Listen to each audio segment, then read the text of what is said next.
High guys, math analysis with মনো চ্যানেলে তোমাদের সকলকে স্বাগত এবং শুভ নববর্ষে আন্তরিক প্রীতি ও শুভেচ্ছা জানাই।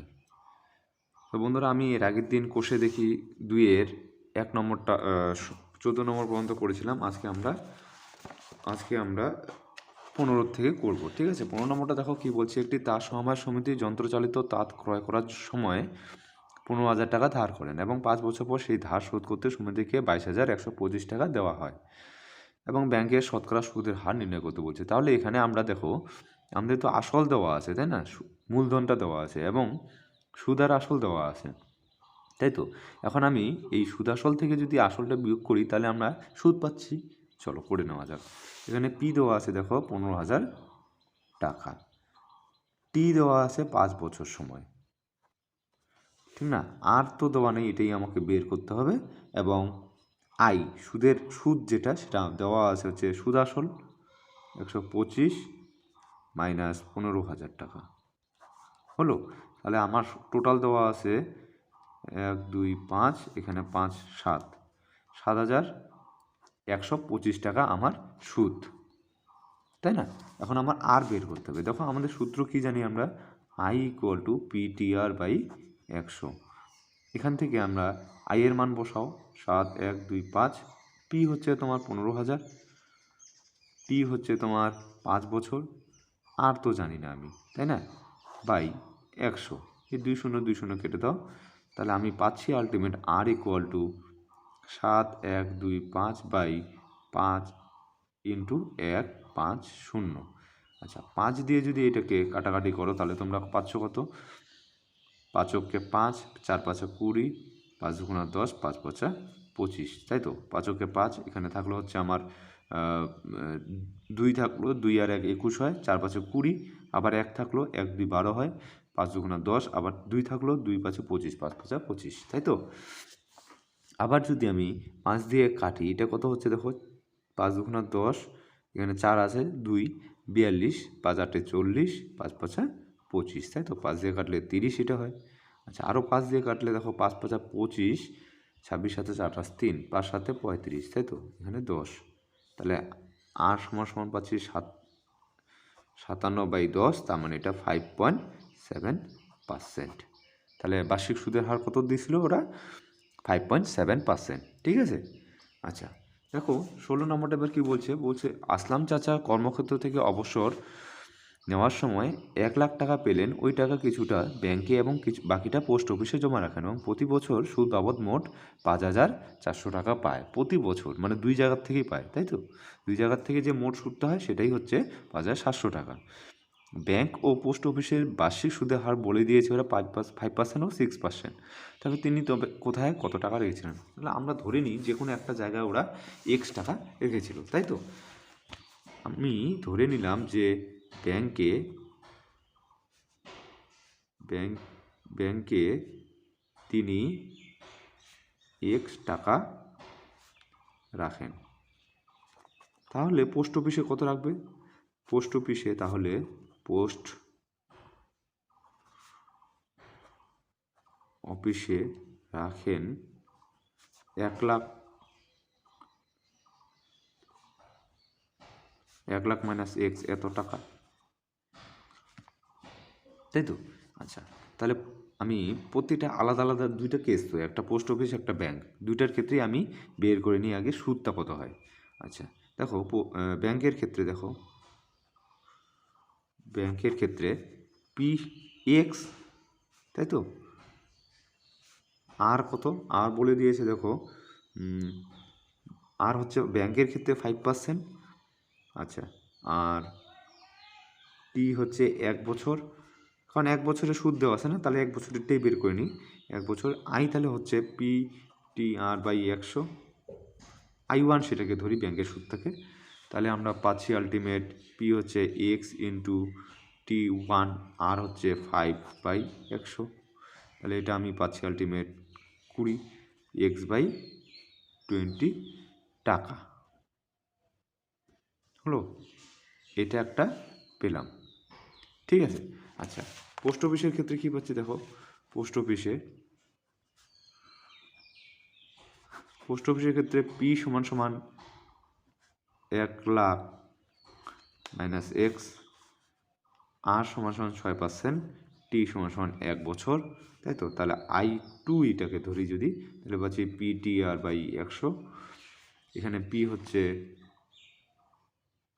1,00,000 মাইনাস এক্স, টি হচ্ছে 1, আর হচ্ছে 6/100। আচ্ছা, তাহলে এটা কাটাকাটি করলে 2 হচ্ছে, এখানে 3 হচ্ছে, এখানে পাচ্ছি আমি 50। তাহলে আলটিমেট পাচ্ছি আমি হচ্ছে দেখো 3,00,000 মাইনাস 3x/50, এত টাকা, তাই তো। এবার এই দুইটা সুদ, এইটা সুদ আর এই সুদ মিলে আমি টোটাল পাচ্ছি 5,400 টাকা, তাই তো। আচ্ছা, সুতরাং x/20 plus 3,00,000 minus 3x/50 equal to হচ্ছে 5,400 টাকা।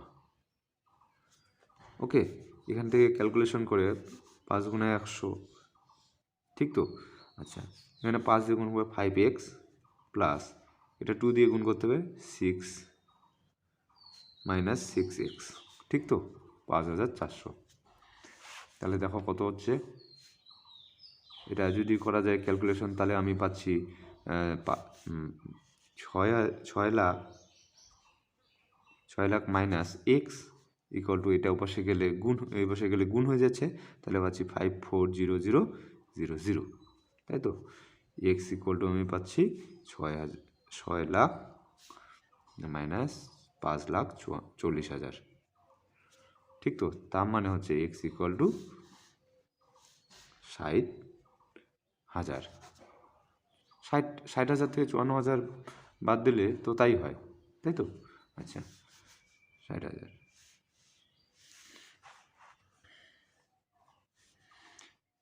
সুতরাং তিনি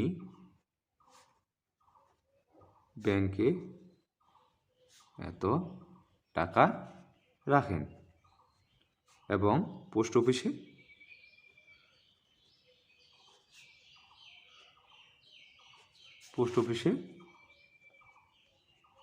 1,00,000 মাইনাস 60,000 সমান সমান 40, এত হাজার টাকা রাখেন। বোঝা গেছে? খুব ইজি অঙ্ক, ঠিক আছে। আচ্ছা, দেখো 17 নম্বরটা এবার কি বলছে। 17 নম্বর বলছে যে রেখা দিদি তার সঞ্চিত অর্থের 10,000 টাকা দুটি আলাদা ব্যাংকে ভাগ করে একই সময় জমা দিলেন। একটি ব্যাংকের বার্ষিক সুদের হার বলছে 6% এবং বাকি অন্য ব্যাংকের বার্ষিক সুদের হার বলছে 7%। বলছে 2 বছর পর সুদ বাবদ মোট এত টাকা পান, 2 বছরের সুদ পাচ্ছে। তিনি কোন ব্যাংকে কত, একই রকম আমি ধরে নিই প্রথম ব্যাংকে তিনি x টাকা রাখেন, তাই না। ধরে নিই 17 নম্বরটা ফার্স্ট ব্যাংক যেটা, সেখানে পি ইকুয়াল টু x টাকা। আচ্ছা, টি সমান সমান 2 বছর খাটবে টাকাটা, তাই তো। আচ্ছা, আবার সুদের হার আর প্রথম ব্যাংকের ক্ষেত্রে 6%, সেক্ষেত্রে I1 কত হওয়া উচিত, PTR/100, পি হচ্ছে এক্স, টি হচ্ছে 2, আর হচ্ছে 6/100, তাই তো। এটা করলে 50, এটা 3 দিয়ে কাটলে এটা 25, তাহলে হচ্ছে 3x/25 এত টাকা। আবার দ্বিতীয় ক্ষেত্রে দেখো, দ্বিতীয় ব্যাংকের ক্ষেত্রে পি সমান সমান 10,000 থেকে এক্স মাইনাস হয়ে যাবে, কারণ এক্স টাকা তো এক ব্যাংকে রাখছে, অপর ব্যাংকে তাহলে 10,000 টাকা, টোটাল 2 ব্যাংকে 10,000 টাকা রাখছিল না। টি সমান সমান 2 বছর টাকাটা খাটবে, তাই তো। আর সমান সমান এই ক্ষেত্রে বলছে 7%, তাহলে I2 সমান সমান কত হওয়া উচিত, PTR/100, পি এখানে 10,000 মাইনাস এক্স, টি হচ্ছে 2 ইন্টু 7/100, 2 দিয়ে কাটলে কত হচ্ছে 50, তাহলে আমি পাচ্ছি হচ্ছে অ্যাকচুয়ালি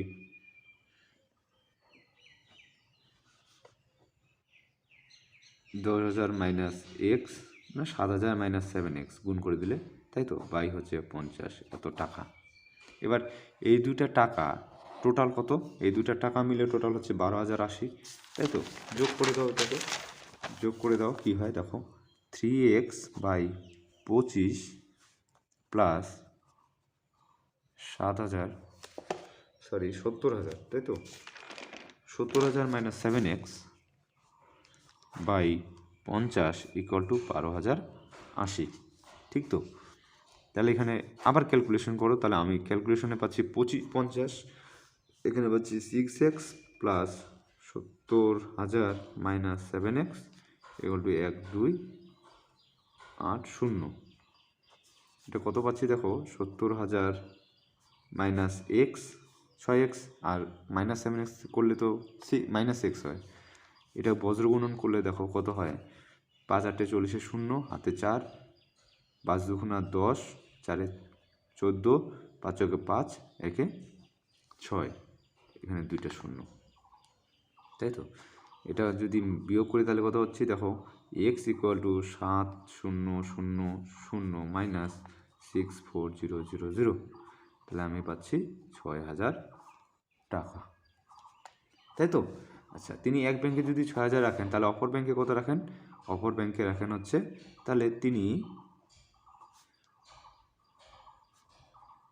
এক ব্যাংকে রাখেন এত টাকা এবং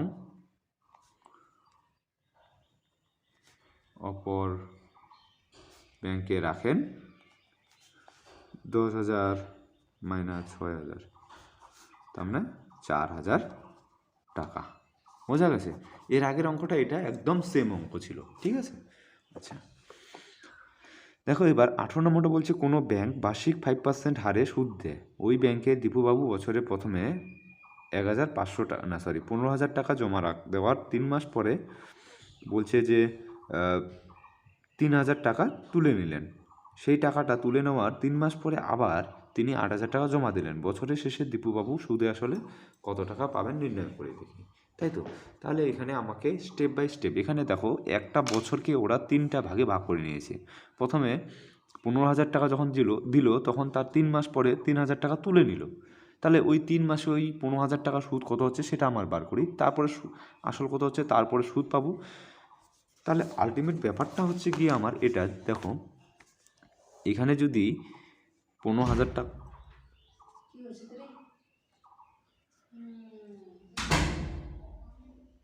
15,000 টাকা 15,000 টাকা দিয়ে তিনি ব্যাংকে 15,000 টাকা প্রথমে রাখেন, তো তার 3 মাস 1 2 3, এই মাসে 3 মাস পরে ও 3,000 টাকা তুলে নিল। তাহলে তখন গিয়ে তার মূলধন হলো 12,000 টাকা। তাহলে সেক্ষেত্রে এখানে একটা আমি সুদ পাবো, তাই তো? আচ্ছা, এই 12,000 টাকা যখন হলো তার 3 মাস পরে 1 2 3, এই 3 মাস পর তিনি আবার কত 8,000 টাকা দিলেন, তখন তার মূলধন হয়ে গেলো তাহলে 20,000 টাকা। তখন এই 20,000 টাকা এতটা মাস খাটলো, মানে 3 দিন 6, এখানে 6টা মাস খাটলো, সেই ক্ষেত্রে আমার সুদ পাবো একটা। এখানে সুদ পাচ্ছি দেখো, এখানে একটু সুদ পাচ্ছি, এখানে একটু সুদ পাচ্ছি, এখানে একটা সুদ পাচ্ছি, 3টে সুদ পাচ্ছি, তাই তো? চলো করা যাক 18 নম্বরটা। প্রথম ক্ষেত্রে পি সমান সমান 15,000 টাকা, তাই তো? আচ্ছা, টি ইকুয়াল টু 3 মাস, 3 মাস মানে 3/12 বছর, তাই তো? 12 দিয়ে ভাগ করতে কারণ সময় আমাকে বছর দিয়ে লাগবে, তাই তো? আর এখানে হচ্ছে 5%, সুতরাং আই সমান সমান I1 আমি যদি ধরি, তাহলে সেক্ষেত্রে পাওয়া উচিত 15,000 ইন্টু সময় টি 3/20 ইন্টু আর হচ্ছে 5/100। দেখো 2 0 2 0 কাটো, 3 দিয়ে কাটলে 4 হয়, 4 দিয়ে কাটলে 4 4 3 4 12, না 2 দিয়ে কাটো না, 2, এখানে পাচ্ছি আমি 75, তাই তো? তাহলে এখানে আলটিমেট পাচ্ছি আমি 5 5 25, 5 হাতে 2, 5 7 35, 37/2, এত টাকা পাচ্ছি, ঠিক আছে? দ্বিতীয় ক্ষেত্রে দেখো,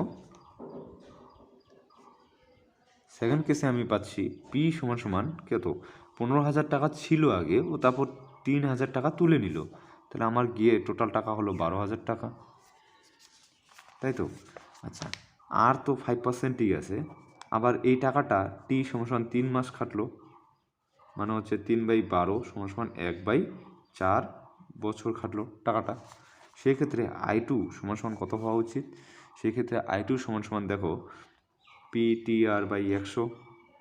পি কত এখানে? 12,000 টাকা ইন্টু টি হচ্ছে 1/4 ইন্টু আর হচ্ছে 5/100। 2 শূন্য কাটো, 4 দিয়ে কাটলে 3 4 12, তার মানে 3 5 15 100, এত টাকা, তাই তো? 150 টাকা। আচ্ছা, তৃতীয় ক্ষেত্রে দেখো, তৃতীয় ক্ষেত্রে পিটা বলছে আরও কত টাকা যোগ করলো? 8,000 টাকা জমা দিল, তাই তো? তাহলে 12,000 টাকা ছিল আমার, যোগ 8,000 টাকা জমা দিল, তাহলে টোটাল গিয়ে টাকা হলো আমার 20,000 টাকা, ঠিক তো? আচ্ছা, আর এখানে বলা আছে 5%, একই বলছে। টি এখানে দেখো 3 মাস 3 মাস 6 মাস হয়ে গেছে, তাহলে বাকি থাকলো 6 মাস, তার মানে 6/12 বছর সমান 1/2 বছর, ঠিক তো? তাহলে এখানে I3 যদি বলি সেটাকে সুদটাকে, তাহলে আমরা পাচ্ছি হচ্ছে পি মানে 20,000 গুণ টি হচ্ছে আর হচ্ছে 5/100। 2 শূন্য কেটে দাও, 2 দিয়ে কাটলে 100, তাহলে পাচ্ছি আমি সুদ এখানে 500 টাকা। এখানে দেখো এটাকে ভাগ করে দিলে কত হয় দেখো, 3 × 3, 6 × 2 = 12, না 6 × 2 = 8 × 2 = 16, 1 × 17, 7 × 2 = 14.5, এত টাকা, তাই তো? এবার তিনটা সুদকে যোগ করে দিলেই মোট সুদ পাচ্ছি, তাই তো?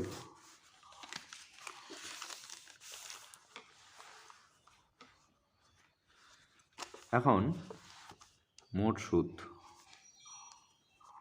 সমান দেখো, প্রথমে হচ্ছে I1 হচ্ছে দেখো 187.50 প্লাস দ্বিতীয় ক্ষেত্রে সুদ পাইছে 150 টাকা, প্লাস তৃতীয় ক্ষেত্রে সুদ পাইছে 500 টাকা।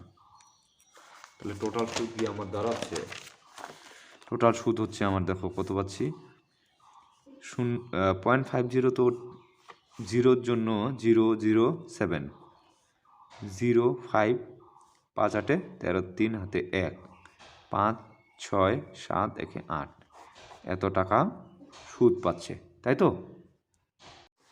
সুতরাং সুদ আসল আমাকে বের করতে হবে। সুদ আসল কত হবে? আসল কত? 20,000 টাকা টোটাল আসল, তাই না? প্লাস সুদ হচ্ছে 837.50 টাকা, তাহলে সুদ আসল হচ্ছে 20,837.50, এত টাকা। বুঝা গেল? এই গিয়ে হলো গিয়ে আমার আনসার, ঠিক আছে? আচ্ছা, দেখো 9 নম্বরটা কী বলছে? রহমত চাচা একটি বাড়ি তৈরি করার জন্য বার্ষিক 12% সুদের হারে 24,000 টাকা ব্যাংক থেকে 2,40,000 টাকা ব্যাংক থেকে ধার নেন।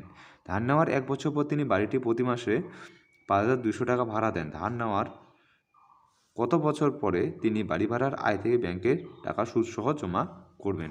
মনে করি এই অঙ্কটা একটু ভালো করে বোঝো। দেখো, ও এখানে মনে করো ও 2,40,000 টাকা ধার নিয়েছে, কিন্তু ওই ধার নিয়ে বাড়ি তৈরি করার 1 বছর পর, সাপোজ এটাকে আমি 1 বছর ধরলাম, তারপরে তিনি এই 1 বছর পরের থেকে ও বাড়ি ভাড়া দেওয়া শুরু করলো।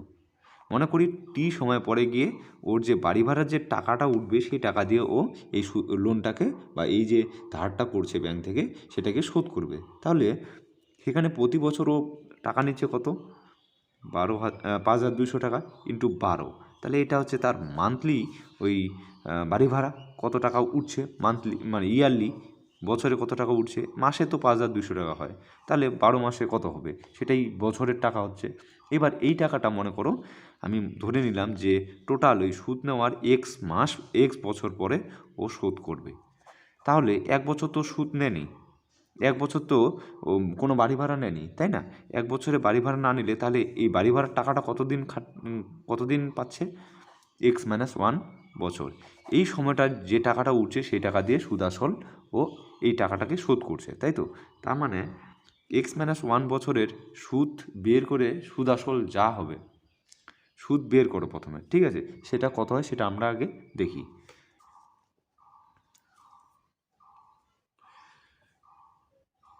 দেখো এখানে পি সমান সমান 2,40,000 টাকা, ওকে। আর সমান সমান 12%। আবার আই আমার কত দেওয়া আছে? আই দেওয়া আছে দেখো টি সমান সমান কত বছর খাচ্ছে? এক্স বছর। আই দেওয়া আছে দেখো 5,200 টাকা করে, না আই দেওয়া নেই, সরি। আইটা আমাকে বের করতে হবে, তাই না? তাহলে আই কত হবে দেখো, এখানে আই কত হচ্ছে সেটাই বের করে নিই আমরা।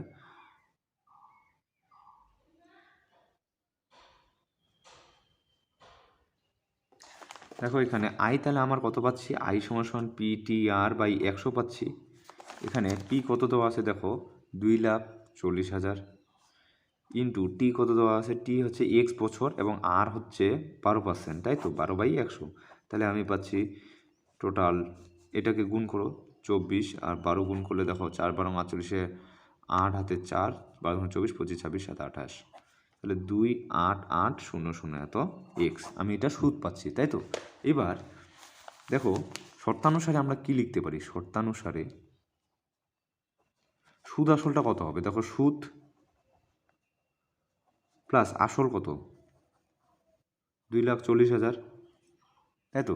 এটা সমান সমান সেই টাকাটা কত দিনের সমান সমান? দেখো ওই ও যত টাকা বাড়ি ভাড়া নিয়েছিল মাসে, সেটা দিয়ে কত বছর বাড়ি ভাড়া নিয়েছিল? x-1 বছর বাড়ি ভাড়া নিয়েছিল, সেটা বের কর কত টাকা হচ্ছে। 5,200 ইন্টু 12, এটা তো বছরের বাড়ি ভাড়া, তাই না? সেটা কত বছর খাটছিল? x-1 বছর। তাহলে এটা গিয়ে হচ্ছে আমার সুদ আসল, সেই টাকা দিয়েই তো সুদ আসলটা শোধ করছে ব্যাংকে যত টাকা হয়েছে, তাই তো? তাহলে এখানে আমি আলটিমেট পাচ্ছি 2,88,00 এক্স প্লাস 24,0000 হলো। এটা ইকুয়াল টু, দেখো এটা গুণ করলে কত হয়?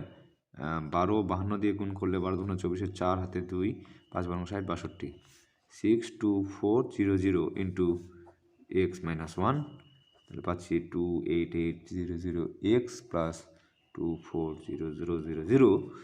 এটা যদি গুণ করি 624,00 এক্স মাইনাস 624,00 হলো। আচ্ছা, পরের লাইনে দেখো কি লেখা যায়। পরের লাইনে দেখো আমি এক্সগুলোকে এক পাশে নিয়ে আসি, এক্সগুলোকে এক পাশে নিয়ে আসলে দেখো কি হচ্ছে? 624,00 এক্স মাইনাস 2,88,00 এক্স, ঠিক তো? Equal to 24,0000 plus 624,00। এটাকে ক্যালকুলেশন করো, এটা ক্যালকুলেশন করলে হচ্ছে 2020, 8 থেকে 14 মিলাতে হচ্ছে 6 হচ্ছে, 9 থেকে 12 মিলাতে 3, 3 থেকে 6 মিলাতে 3, এত এক্স ইকুয়াল টু, এখানে কত পাচ্ছি দেখো 0,0,24, তাই তো? 6 4 0 10 3 এত পাচ্ছি। এখন এক্স ইকুয়াল টু তাহলে পাচ্ছি 3,0,2,4,00 বাই 3,3,6,00, এই 2 0 2 0 কেটে যায়, ঠিক তো? আচ্ছা, তাহলে আমি পাচ্ছি দেখো এটা 9 দিয়ে যদি গুণ করো দেখো কত হচ্ছে? 6 নং 54, 3 3 6 9 গুণ করো দেখো কত হচ্ছে? 6 নং 54, 4 হাতে 5, 3 নং 27, 18 29 30 31 32, 32-এর 2 হাতে 3, 3 নং 27, 3-এ 30 হলো। সুতরাং এক্স আমি পাচ্ছি 9। সুতরাং তিনি 9 বছরে সেই টাকাটা সুদে মূলে শোধ করবেন, এটা গিয়ে হচ্ছে আমার অ্যান্সার হলো। এবার দেখো 20 নম্বরটা কি বলছে?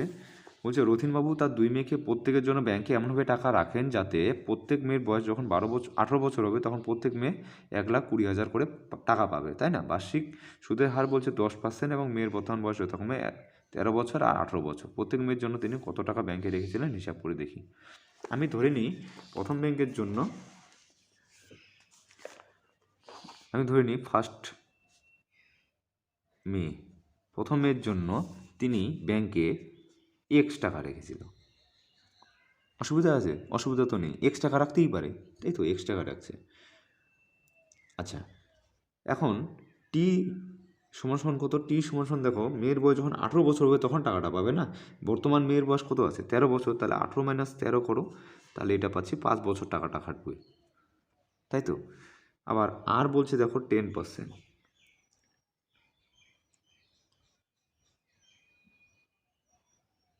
সুতরাং এখান থেকে I1 সমান সমান কত পাচ্ছি, I1 সমান সমান পাচ্ছি যে না, অ্যাকচুয়ালি I1টা হচ্ছে কত, I1টা কত হওয়া উচিত তোমরা বলো, যে ব্যাংকে তিনি প্রত্যেক মেয়ের জন্য এত টাকা পাবে, তাই না, 12,000 না 1,20,000 এত টাকা পাবে সুদ আসল, তার মানে পাবে মানে এটা তো সুদ আসল। সেই সুদ আসল থেকে যদি আমি আসলটাকে বাদ দিয়ে দিই, সেটাই সুদ হবে, তাই তো। সুতরাং আমরা কি বলতে পারি I1 = PTR/100। এখান থেকে তুমি এক্সের মান ডাইরেক্টলি পেয়ে যাবা, মানে তিনি প্রথমের জন্য কত টাকা রেখেছে, 1,20,000 minus x equal to p x, t হচ্ছে 5 আর হচ্ছে 10/100। দেখো এই 0 0 কাটো, 5 দিয়ে কাটো 2, তাহলে আমি পাচ্ছি 12×24 minus 2x equal to x. সুতরাং 24 এটা ইকুয়াল টু 3x, এ পাশে নিয়ে গেলে সাইড চেঞ্জ করলে, তাই তো। সুতরাং x ইকুয়াল টু 3, তার মানে 80,000 টাকা প্রথম মেয়ের জন্য রাখছে, ঠিক আছে, 80,000 টাকা প্রথম মেয়ের জন্য রাখছে। সেমভাবে আমরা দ্বিতীয় মেয়ের জন্য বের করব। দ্বিতীয় মেয়ের জন্য বের করে দেখা যাক কী হয়। ধরি দ্বিতীয় মেয়ের জন্য ব্যাংকে পি সমান সমান ওয়াই টাকা রাখছে, এবং আর তো এখানে বলে দেওয়া আছে 10%। টি সমান সমান দেখো 18 বছর গিয়ে ও টাকাটা পাবে না, এখন মেয়ের বয়স হচ্ছে 8 বছর, তাই তো, তাহলে এই টাকাটা খাটছে 10 বছর, ঠিক। আচ্ছা, সুতরাং দেখো I1 এখানে I2 সমান সমান কত পাওয়া উচিত, 1,20,000 টাকা পাবে মাইনাস ওয়াই, আসলটা বাদ দিলে সেটা সুদ পাচ্ছি। সুতরাং I2 ইকুয়াল টু PTR/100 হওয়া উচিত, যেখানে I2 সমান সমান 1,20,000 মাইনাস ওয়াই সমান সমান ওয়াই, পি হচ্ছে ওয়াই, টি হচ্ছে 10 এবং আর হচ্ছে 10/100, তাই তো। সুতরাং 1,20,000 মাইনাস ওয়াই সমান সমান ওয়াই, সুতরাং 1,20,000 ইকুয়াল টু 2y, এই পাশে গেলে 2y, সুতরাং ওয়াই ইকুয়াল টু 60,000 টাকা। তাহলে তিনি প্রথম মেয়ের জন্য 80,000 টাকা এবং দ্বিতীয় মেয়ের জন্য 60,000 টাকা ব্যাংকে রেখেছিল। সো আমাদের এই কোষে দেখি 2-এর সব অঙ্ক আমরা কমপ্লিট করে ফেললাম। আশা করা যায় তোমরা বুঝতে পেরেছো। যদি না বুঝতে পারো আরেকবার ভিডিওটি দেখে নিও। যদি ভিডিওটি ভালো লেগে থাকে তাহলে like, share, comment and subscribe করে দাও, এবং সাবস্ক্রাইব করার পর পাশে থাকা বেল আইকনটি অবশ্যই প্রেস করে দাও, তাতে কিনা যখনই আমি নতুন ভিডিও আপলোড করব তখনই তোমরা সেটা তাড়াতাড়ি পেয়ে যাবে। সো বাই বাই, দেখা হবে নেক্সট ভিডিওতে।